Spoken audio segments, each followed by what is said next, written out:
নমস্কার দর্শক বন্ধু, আপনারা দেখছেন এসি নিউজ ঝাড়খণ্ড। আজ আমাদের এসি নিউজের টিম ঝাড়খণ্ড রাজ্যের পূর্বী সিংভূম জেলে গোকুলনগর শহরে জামশেদপুর শহরে এসেছে। এখানে একটা প্রোগ্রাম রাখা ছিল, সন্ত রামপালজি মহারাজের সৎসঙ্গ প্রোগ্রাম রাখা ছিল।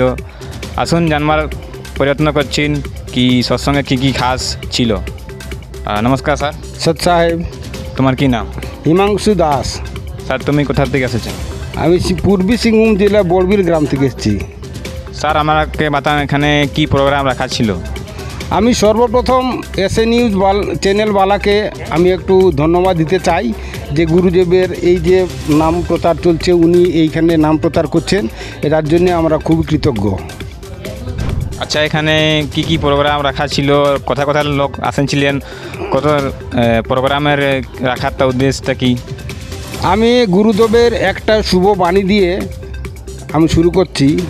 তোমেকং শরণং তোমেকং বরণং তোমেকং জগত কারণং বিশ্বরূপম তোমেব মাতাশ্চ পিতা তোমেব তোমেব বন্ধুশ্চ সখা তোমেব তোমেব विद्या द्रविणं তোমেব सर्वं मम देव देव। ये जो गुरुदेव है ये सब कुछ का मालिक है, সবের মালিকিনী, যার জন্যে এই বাণী দিয়ে আমি শুরু করলাম।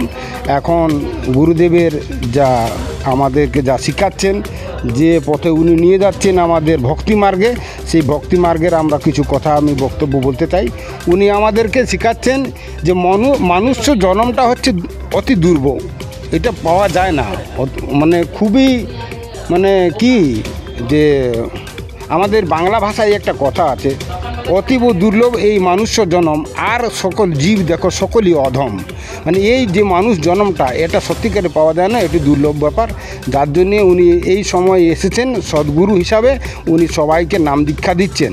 যে নাম দীক্ষাটাতে জীবের মুক্তি বা এই যে এখন যে মানুষের মুক্তির পথ উনি দেখাচ্ছেন। সদ্গুরু কি করে আমরা জানবো? কি সদ্গুরু লক্ষণটা কি? সদ্গুরু কাকে বলা যায়? সদ্গুরু হচ্ছেন তিনি যিনি 4 বেদ 18 পুরাণ সে শাস্ত্র সকলের প্রমাণ দিয়ে যিনি দেখাচ্ছেন যে দেখুন এইটাতে এই মন্ত্রতে এই হয়, এই মন্ত্রতে এই হয়, এই মন্ত্রতে এই হয়, যেটা চাবি বলে এই সেন্সার। একটা হচ্ছে আমাদের বিজ্ঞানের মতো এখন যেমন বলুন সেন্সার, যেমন ধরুন সেন্সার গেট, যে দেখবেন আপনি ওখানকে গেলে ওই গেটটা খুলে যায়, সেই রকম আমাদের গুরুদেব এমনভাবে একটা মন্ত্র দিচ্ছেন যে ওই মন্ত্রটা বলার সাথে সাথে সঙ্গে সঙ্গে সেই যে দরজাটা আমরা পার হব মুক্তির পথ, এই যে আমাদের 7টা 8টা 10টা 12টা যে আমাদের যে আছে মুক্তির যে দরজা আছে, সেই দরজাগুলো যে কীভাবে খুলবে, এই খোলার মন্ত্রটা কারো নেই। এইটা সদ্গ্রন্থে আছে, সদ্গ্রন্থ সবাই দেখাতে পারছে না, সবাই জানে না, সেইটা তিনি আমাদের সবাইকে দেখিয়ে দিচ্ছেন আর আমরাকে শেখাচ্ছেন, সেই মন্ত্র আমরাকে দিচ্ছেন। আজকে আমরা দেখছি কি জায়গায় সোশ্যাল মিডিয়াও দেখেছি কি সন্ত রামপালজি মহারাজের সৎসঙ্গ হয়, অনেকগুলা লোক সৎসঙ্গ শুনেন হন।